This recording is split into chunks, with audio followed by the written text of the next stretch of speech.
मुझे अपनी जगह बनाने में बहुत स्ट्रगल करनी पड़ी क्योंकि किसी को डाइजेस्ट नहीं हो रही थी कि एक खातून आ गई है, वो भी मेल डोमिनेंट सोसाइटी में। बहुत टफ फील्ड है, इसे आप इजी नहीं ले सकते क्योंकि जब आप स्पोर्ट जर्नलिज्म करते हैं, ख़वातीन को होता है कि हमारा रंग जल जाएगा अगर हम फील्ड में बाहर जाएंगे। थक भी जाती हैं ख़वातीन, का स्टेमिना ख़त्म हो जाता है।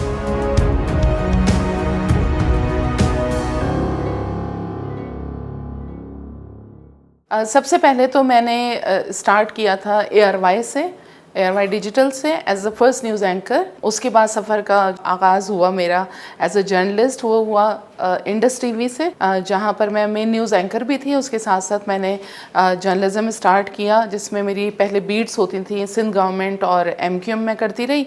उसके बाद फिर स्पोर्ट्स में मुझे लेकर आए गज़नफ़र साहब, जो कि ओनर थे इंडस टीवी के। फिर उस वहाँ as a head of sports plus special correspondent anchor person में काम करती रही। फिर उसके बाद स्विच करके समा टीवी चली गई। समा टीवी में एज अ हेड काम किया। उसके बाद बोल टीवी चली गई। बोल टीवी में मैंने 5 ईयर्स तकरीबन सब जगह सर्व किए हैं। वहाँ पर भी सर्व किया एज अ हेड, और फिर स्पेशल करेस्पॉन्डेंट वहाँ पर भी रही। वहाँ डिप्लोमेट्स भी मेरे पास थी और इंडस में भी डिप्लोमेट्स थी। तो मैंने स्पोर्ट्स, डिप्लोमेट और सिंध गवर्नमेंट काफ़ी किया है।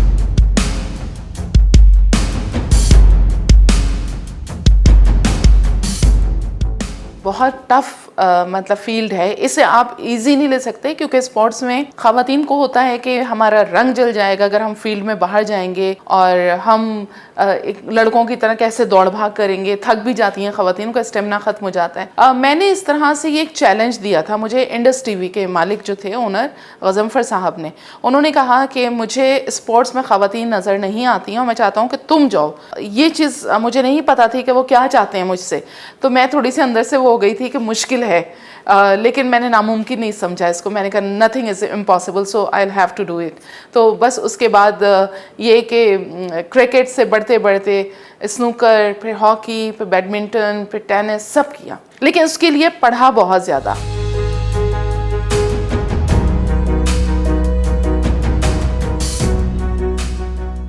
मुझे अपनी जगह बनाने में बहुत स्ट्रगल करनी पड़ी क्योंकि किसी को डाइजेस्ट नहीं हो रही थी कि एक खातून आ गई है, वो भी मेल डोमिनेंट सोसाइटी में, और स्पोर्ट्स की फील्ड ऐसी है जो कि सिर्फ मर्दों की है, इसमें ख़वातीन नहीं होती थी। तो उस वक्त मुझे जगह बनाने में बड़ी दिक्कत होती थी कि मैं अकेली बैठी हुई हूँ, मुझे ये नहीं पता होता था ख़बर कैसे निकालूंगी। और प्लेयर्स भी ज़ाहिर से बस झिझकते हैं एक औरत से बात करते में, तो प्लेयर्स भी ज़रा शाय फील करते थे मुझसे बात करते हुए। मैंने अपना मतलब इस तरह काम किया टीवी पे भी, तो वो देखते थे, टीवी पे फॉलो करना शुरू किया उन्होंने। तो आहिस्ता आहिस्ता उनको समझ में आ गया कि नहीं, ये सिर्फ काम की बंदी हैं, ये हमें तंग भी नहीं करती हैं। तो फ़ोन नंबर भी दे देते थे बाद में कि जी ठीक है, हमें पता है फ़ोन नहीं करती हैं, तंग नहीं करती। तो मैंने कभी ऐसी कोई चीज़ रखी नहीं। मुझे सिर्फ ख़बर की कन्फर्मेशन कभी चाहिए होती थी कि तुम इंजर्ड तो नहीं हो, बस। उससे ज़्यादा मैंने कभी कोई ख़बर नहीं मांगी उनसे।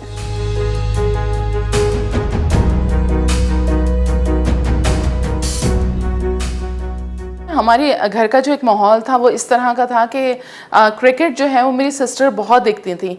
तो रात ही में हमारे यहाँ खाने चढ़ जाते थे कि सुबह से रात तक जब मैचेस होते थे तो हमें शाम 6 बजे तक टीवी के आगे से नहीं हटना। मेरी सिस्टर का ऐसा कहना था कि मुझे कोई डिस्टर्ब नहीं करेगा। तो जब वो देखती थी तो फिर हम भी बैठ जाते थे। और फिर हमारे घर में भाइयों को भी शौक था, तो क्रिकेट का ज़्यादा था, बाकी गेम्स का इतना नहीं था। मेरे एक बहनोई थे, ब्रदर इन लॉ, वो स्नूकर के चैम्पियन थे, तो वो स्नूकर खेलते थे। रेड एंड वाइट उस ज़माने में एक स्नूकर चैम्पियनशिप होती थी, तो उसमें वो जाते थे। तो हमें अच्छा लगता था टीवी पे देख के कि भाई वो तो इतना ज़बरदस्त खेल रहे हैं और फिर नाम भी है। तो बस ये कि फैमिली से ज़्यादा इंस्पिरेशन मिला मुझे। उसके साथ आपके घर वालों की जब तक सपोर्ट ना हो आप कुछ नहीं कर सकते। तो मुझे मेरे घर वालों की सपोर्ट थी। मेरे फादर ने मुझे बहुत ज़्यादा इनकरेज किया था। उन्होंने कहा बिल्कुल तुम कर सकती हो, तुम करो। फिर भाइयों ने बहुत ज़्यादा इनकरेज किया। और जब आपके यहाँ पेरेंट्स या आपके भाई आपको सपोर्ट करें तो फिर मेरे ख्याल से आप कर सकते हैं कुछ भी।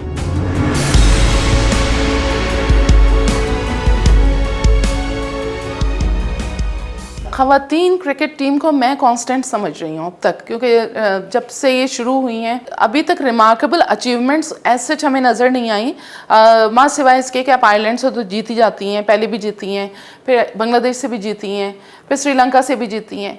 बात तो जब है जब आप बड़ी टीमों को हराना शुरू करें, आप ऑस्ट्रेलिया को बीट करें, आप न्यूजीलैंड को बीट करें, आप साउथ अफ्रीका से एक बार जीती थी मेरे ख्याल से दुबई में जो हुआ था। उसके अलावा हमारी टीम जो है वो फ्लक्चुएट हो रही है, मतलब टीम के अंदर कंसिस्टेंसी नज़र नहीं आती। मुनीबा जो कराची की बच्ची है उसने अभी सेंचुरी स्कोर की, तो इस तरह की सेंचुरी सिर्फ मुनीबा से हम कई सालों के बाद एक्सपेक्ट करेंगे या हम औरों से भी करेंगे?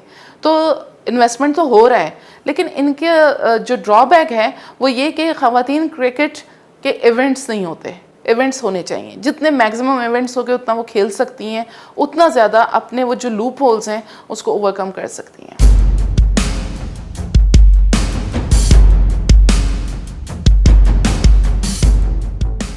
जब हम 2009 में आए थे ऑस्ट्रेलिया से वापस, तो उस सना मीर को जो कैप्टन बनाया गया था वो भी इनफैक्ट मैंने ही सजेस्ट किया था अब्दुल कादिर साहब मरहूम को।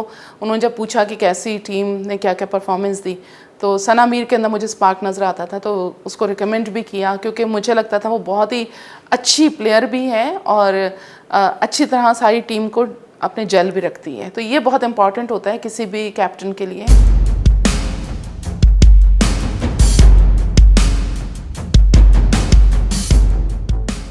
इंटरनेशनल स्पोर्ट्स में मुझे ओवेन मॉर्गन बहुत पसंद है, विराट कोहली अभी है, लेकिन उससे पहले मुझे धोनी बहुत अच्छे लगते थे। और इंटरनेशनल मैंने की है, कवरेज की है, काफ़ी की है।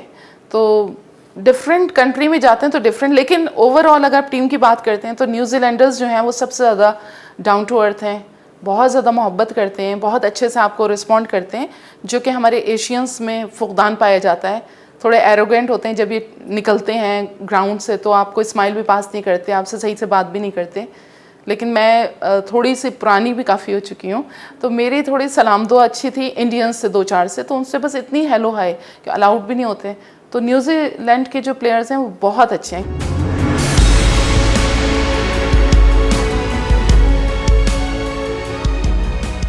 जब आप जर्नलिज्म करते हैं तो स्पेसिफाई एक बीट को नहीं कर लें, बल्कि आपके पास इतना पोटेंशियल हो कि अगर आपको भेजा जाए किसी और जगह तो वो भी आप करके दिखाएं। देखिए, हर चीज़ की एक लिमिटेशंस होती है जब आप घर से बाहर जाते हैं, डू एंड डोंट्स की, तो कभी इसको ना भूलें, आप कामयाब हो जाएंगे।